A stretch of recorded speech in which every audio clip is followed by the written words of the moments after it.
السلام علیکم ویورز، میرا نام عطاء الرحمن اور آپ دیکھ رہے ہیں عطاء بخاری یوٹیوب چینل۔ قرآن کریم کی مسلسل ایکسپوزیشن کے سلسلہ میں آج ہم سورہ آل عمران کی آیت نمبر 6-7 کی ایکسپوزیشن کریں گے۔ ما کان ابراہیم یہودی ولا نصرانی، ابراہیم نہ یہودی تھا اور نہ نصرانی تھا، یعنی قرآن کریم نے ان دونوں کی ہی تردید کر دی۔ تو اس سے کیا ثابت ہوا کہ جو جیوز بلیف رکھ رہے تھے، عقائد رکھ رہے تھے، وہ بھی ٹھیک نہیں تھے، اور جو کرسچنز بلیف رکھ رہے تھے عقائد، وہ بھی درست نہیں تھے۔ ابراہیم علیہ السلام کا ان میں سے کسی سے کوئی تعلق نہیں تھا۔ بات آئیڈیالوجی کی ہو رہی ہے۔ دیکھیں، قرآن کریم کی روح سے کسی کی نسل ہونا کوئی اہمیت نہیں رکھتا، ایتھنیسٹی، اس کو اہمیت نہیں دیتا قرآن کریم، آئیڈیالوجی کو اہمیت دیتا ہے۔ قرآن کریم کی نظر میں اصل اہمیت، امپورٹنس آئیڈیالوجی کی ہے کہ کس آئیڈیالوجی کے اوپر ہیں۔ ابراہیم کس آئیڈیالوجی کے اوپر تھے؟ جو ان کو وحی آئی، جس دین کے ضابطے ابراہیم علیہ السلام کو اللہ نے اپنی کتاب کے اندر دیے، وہ تو اس آئیڈیالوجی کے اوپر تھے نا، جو اللہ نے اپنی وحی کے ذریعے ان کے اوپر نازل کی۔ اب جو بھی لوگ ابراہیم علیہ السلام کے ساتھ تھے، تو آئیڈیالوجی کے اعتبار سے وہ ان کی جماعت تھے، وہ ان کی آل تھے، اور جو ابراہیم علیہ السلام کے اس آئیڈیالوجی میں ساتھ نہیں تھے، وہ خواہ ان کی نسل سے ہی تھے، خواہ ان کے والد بھی تھے، تو ان کا کیا تعلق رہ جاتا ہے؟ اہمیت تو آئیڈیالوجی کی ہے، ایتھنیسٹی کی نہیں ہے کہ میں فلاں کا باپ ہوں یا فلاں کا بیٹا ہوں یا ہم ان کی نسل میں سے ہیں، کوئی فائدہ نہیں۔ تو دین کے اندر اصل اہمیت ہوتی ہے آئیڈیالوجی کی۔ تو یہ بات ہو رہی ہے اس آیت کے اندر، ما کان ابراہیم یہودی ولا نصرانی، ابراہیم نہ یہودی تھا نہ نصرانی تھا۔ اور آگے پھر کیا تھا؟ اب قرآن بتا رہا ہے، وَلَٰكِنْ كَانَ حَنِيفًا مُسْلِمًا۔ دیکھا، میں نے آپ کو بتایا تھا نا کہ یہ جو مسلم یا اسلام، یہ نبی کریم صلی اللہ علیہ وسلم، یہ جو آخری نبی محمد صلی اللہ علیہ وسلم، یہ وہیں سے نہیں، شروع سے ہی، جب سے وحی کا سلسلہ شروع ہوا، یہی اسلام چلا آ رہا ہے، مسلم کہا جا رہا ہے۔ ابراہیم کون تھے؟ وَلَٰكِنْ كَانَ حَنِيفًا، ایک چیز، دوسرا کیا ہے؟ مسلمًا۔ ایکچولی تو یہ جو مسلم ہے یہ تھے، حنیف تو ایک مسلم کی یوں کہہ لیں ایڈجیکٹیو ہے۔ تو ابراہیم مسلم تھے، اور اس کے ساتھ جو بڑی ہی بلند پایا کوالٹی یا ایڈجیکٹیو قرآن بتا رہا ہے، وہ تھے حنیف۔ اب یہاں پر دو چیزیں سمجھ لیں کہ حنیف کیا ہوتا ہے۔ یوں سمجھ لیں، سیدھے راستے پر چلے جانے والا، نہ وہ دائیں دیکھے نہ وہ بائیں دیکھے، یعنی کسی بھی اور نظام سے، کسی اور معاشرے سے متاثر نہ ہو۔ جو راستہ وحی کے ذریعے سے ابراہیم علیہ السلام کو دیا گیا، دکھایا گیا، تو وہ ناک کی سیدھ پہ اسی راستے پہ چلتے چلے گئے، دائیں بائیں کوئی بھی ان کے اوپر پریشر آئے، معاشرے کے قبیلے کے قبائلی زندگی تھی نا، قبائل سے کٹ کر رہنا تو موت کو دعوت دینا تھا۔ یہ آج کا دور نہیں تھا کہ آپ گھر سے ناراض ہو کے کہیں چلے جائیں گے، کوئی مکان کرائے پہ لے لیں گے، جاب کر لیں گے، ایسا نہیں تھا۔ قبیلے کے اندر ہی انسان سیکیور تھا، قبیلے سے باہر نکلنا موت کو دعوت دینا تھا، طاقت کا دور تھا۔ تو قبیلے بھی اسی طرح وہ اکٹھے ہو کے رہتے تھے تاکہ ان کی طاقت رہے۔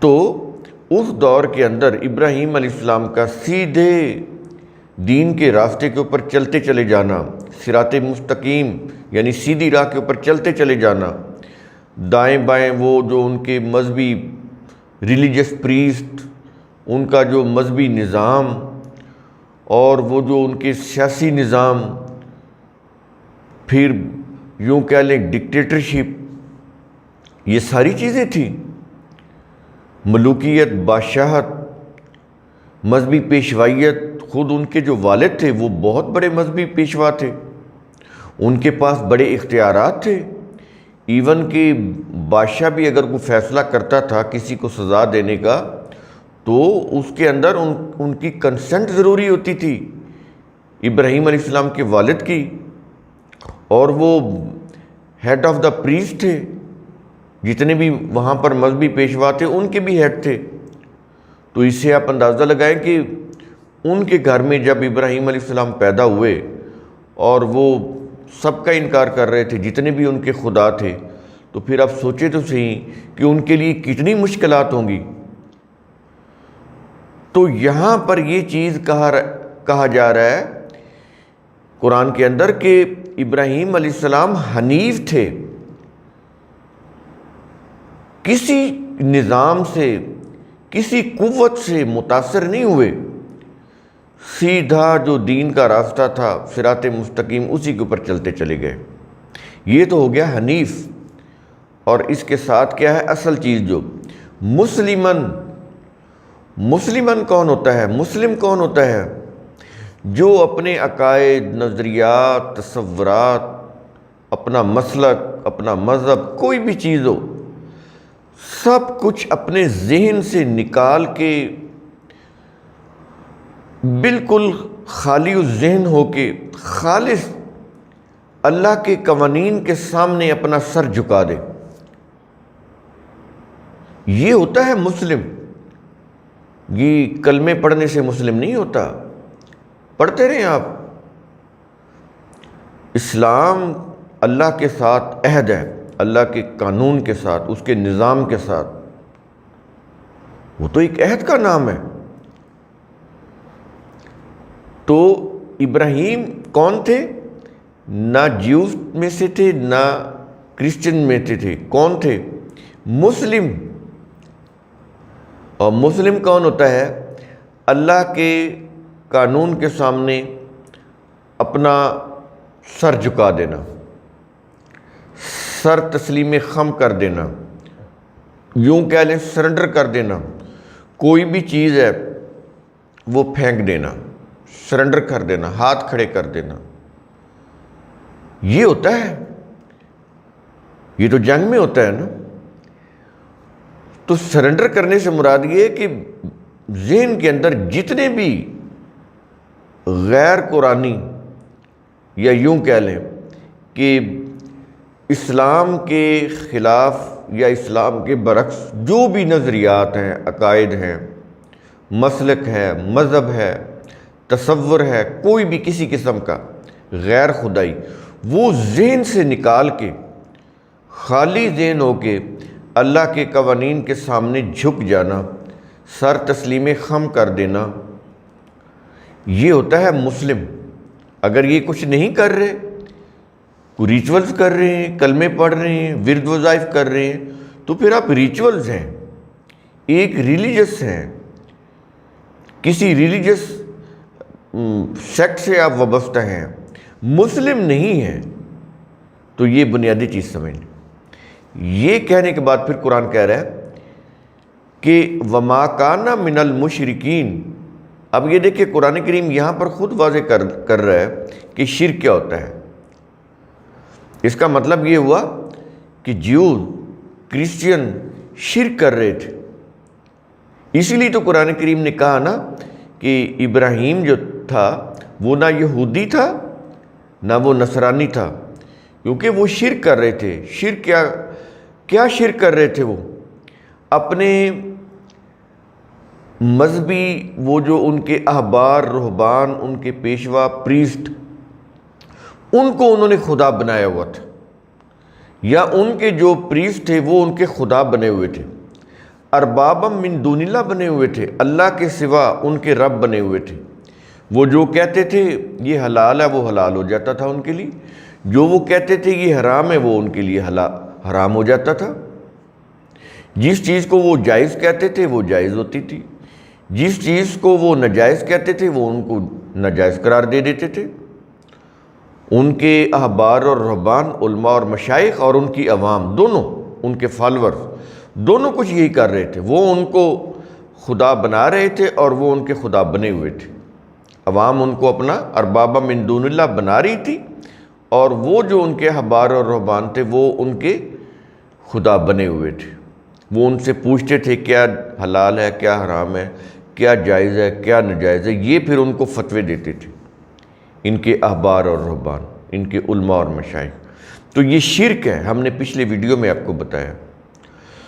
تو یہ چیزیں ہو رہی تھیں. اپنے انبیاء کو وہ اللہ کا بیٹا کہہ رہے تھے. وقالت الیہود عزیر ابن اللہ وقالت المسیح ابن اللہ. تو آج یہ بھی تو یہی کہہ رہے ہیں. نبی کو کہنا کہ یہ اللہ کا نور ہے تو وہ وہی چیز ہو گئی نا، لفظ کا ہی فرق ہے نا. بات تو وہیں پہ آ گئی کہ نبی اللہ کا نور ہے، وہ کہتے تھے کہ نبی اللہ کا بیٹا ہے، تو بات تو ایک ہی ہوگی. یہ چیزیں ہیں آج بھی وہی ہو رہی ہیں. یہ جو اجمی مسلم ہیں وہ بھی وہی کچھ کر رہے ہیں جو جیوز نے کیا، جو کرسچن نے کیا. سیم، صرف الفاظ کا فرق ہے. تو قرآن کریم کیا کہہ رہا ہے؟ وَمَا كَانَ مِنَ الْمُشْرِكِينَ. ابراہیم مشرکین میں سے نہیں تھا. یہ تو شرک کر رہے تھے، جیوز بھی، کرسچن بھی، اور آج یہ اجمی مسلم بھی. ان کا ابراہیم علیہ السلام سے یا ان کا ملت ابراہیم سے کوئی تعلق نہیں ہے. ہاں، یہ اپنے اپنے فرقے کے لوگ ضرور ہیں. اب مجھے نام لینے کی تو ضرورت ہی نہیں ہے، آپ کو پتہ ہے کتنے فرقے ہیں مسلم کے. تو کوئی بھی فرقہ ہو وہ فرقے کا ہے. وہ اگر کہتا ہے کہ میں ملت ابراہیم میں سے ہوں تو وہ جھوٹ بول رہا ہے، وہ غلط بیانی کر رہا ہے، اس کی بات صحیح نہیں ہے. تو ملت ابراہیم کے اوپر کون ہے؟ جو خالص قرآن کے اوپر ہے وہ ہے. قرآن کریم بتائے گا آگے ملت ابراہیم اور ابراہیم سے تعلق رکھنے والے کون ہیں، آئے گی یہ چیز. تو نبی کریم صلی اللہ علیہ وسلم کے متعلق قرآن میں کہا گیا کہ وہ ابراہیم کی ملت ہے، کیونکہ وہ اسی آئیڈیالوجی کے اوپر تھے جو نبی کریم جو ابراہیم علیہ السلام کی تھی. اسی طرح نبی کریم صلی اللہ علیہ وسلم کے فالور، ان کی جماعت صحابہ، وہ بھی ملت ابراہیم میں سے تھے، کیونکہ وہ بھی اسی آئیڈیالوجی کے اوپر تھے جو اللہ نے ابراہیم علیہ السلام کو دی. تو یہ ان کی سب کی آئیڈیالوجی ایک ہی تھی، اس لیے ان کا تعلق بنتا ہے ملت ابراہیم سے، ان فرقوں کا نہیں، وہ کوئی بھی فرقہ ہو. تو قرآن کریم کا اصول ثم تتفکروا، اس کی روح سے آپ خود بھی سوچا کریں، سمجھا کریں، غور و فکر کیا کریں. شکریہ.